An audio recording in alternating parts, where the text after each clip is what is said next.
Baduy Panamping dan juga ada Baduy Dalam. Di sana di Sumatera juga ada suku anak dalam. Mereka memiliki agama dan kepercayaan yang tidak sama dengan kita pada umumnya. Nah, keragaman ini disatukan dalam Sumpah Pemuda, bertanah air satu tanah Indonesia, berbangsa satu bangsa Indonesia, berbahasa satu bahasa Indonesia. Bapak Ibu yang saya hormati, radikalisme. Saking banyaknya orang, saking banyaknya keinginan, timbul persoalan. Tidak menutup kemungkinan paham radikal itu akan muncul. Kata radikalisme berasal dari kata radikal.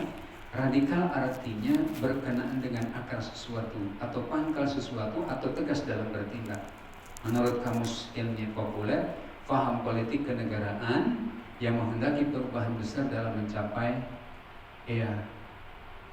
taraf kemajuan. Dalam Kamus Besar Bahasa Indonesia, gerakan melakukan perubahan cepat dengan jalan kekerasan. Inilah yang disebut dengan radikalisme.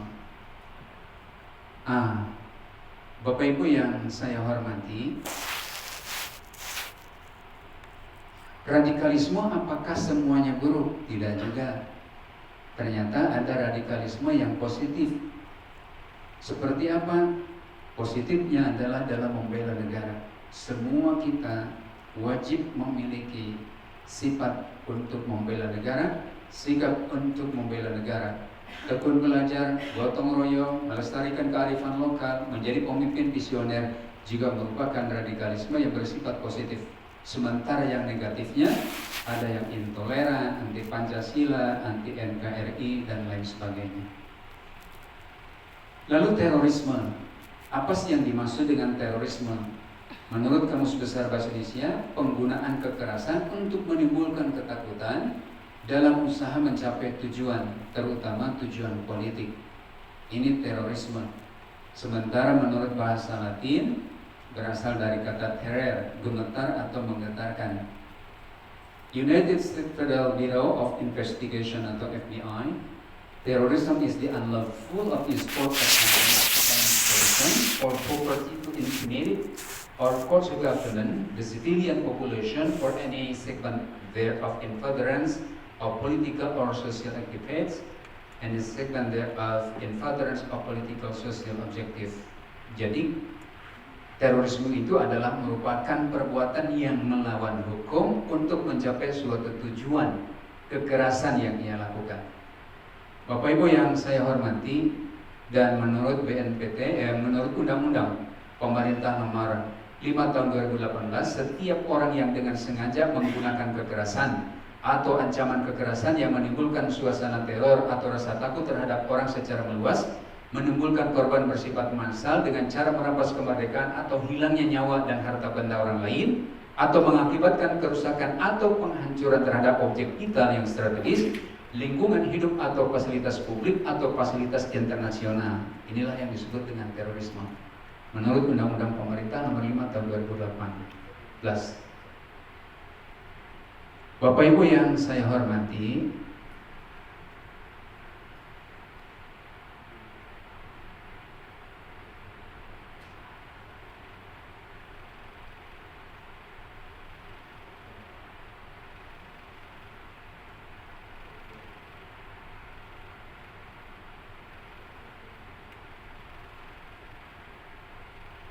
lalu ada beberapa bagaimana upaya kita agar supaya radikal terorisme ini tidak terjadi di lingkungan pendidikan kita. Yang pertama, melalui penguatan pendidikan karakter. Gerakan pendidikan di sekolah yang memperkuat karakter siswa melalui harmonisasi olah hati atau etik, kemudian olah rasa, estetik, olah pikir, literasi, dan juga olahraga kinestetik. Ya, dengan dukungan pelibatan publik dan kerjasama antara pihak sekolah, keluarga, dan masyarakat yang merupakan bagian dari Gerakan Nasional Revolusi Mental atau GNR. Ini upaya pertama. Seperti yang kita ketahui, banyak budaya-budaya kita yang mengarahkan kita semua, terutama anak-anak, agar supaya senantiasa terhindar dari sifat radikalisme dan juga terorisme. Seperti salah satunya yang di Bali adalah ritual pengerobongan digelar setiap minggu pon pada Wuku Madang Siang menurut kalender Bali. Tujuan tradisi ini agar manusia selalu menjaga keharmonisan hubungan dengan Tuhan, dengan sesamanya dan juga dengan alam. Itulah yang disebut dengan Trihita Karana, rahmatan lil alamin. Lalu yang kedua, saya mengambil contoh dari Jawa Barat. Salah satu upacara yang rutin dilakukan oleh masyarakat Sunda untuk menyambut musim panen padi setiap tahun. Upacara ini dilakukan sebagai bentuk syukur masyarakat yang hidup dari agraris atau pertanian. Dan uniknya, habis panen itu mereka menyumbangkan sebagian hasil panennya di ketua adat dan untuk nantinya dibagikan kepada orang-orang yang miskin. Ini acara Serentau yang biasa digelar di daerah saya di Kabupaten Kuningan.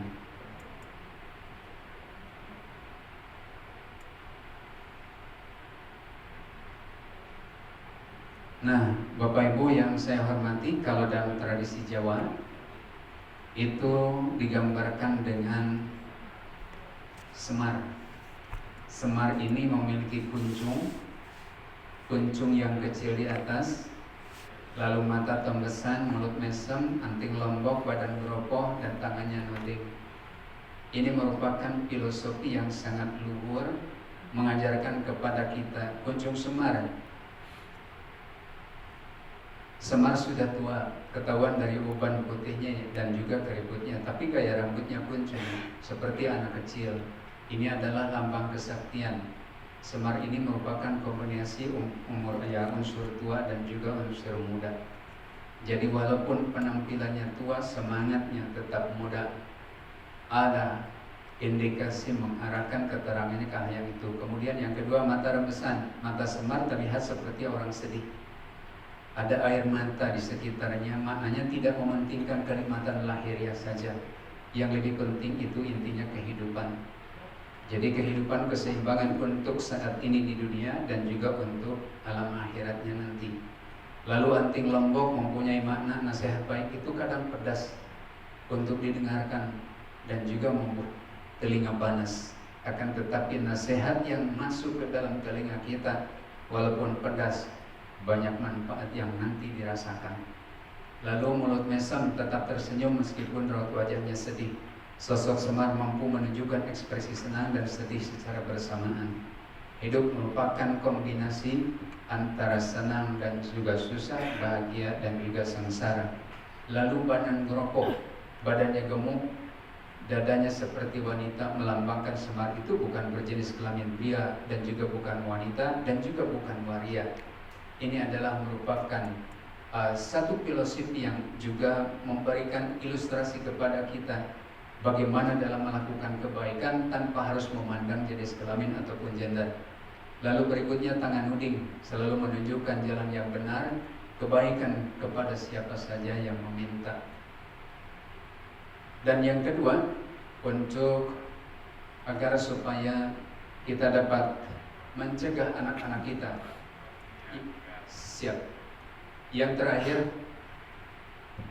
merestrukturisasi nilai utama kehidupan religius, nasionalis, mandiri, gotong royong, integritas, dan lain sebagainya.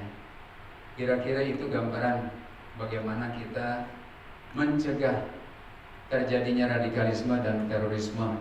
Itu yang dapat saya sampaikan sebagai penyambung awal. Nanti kita diskusikan lebih lanjut.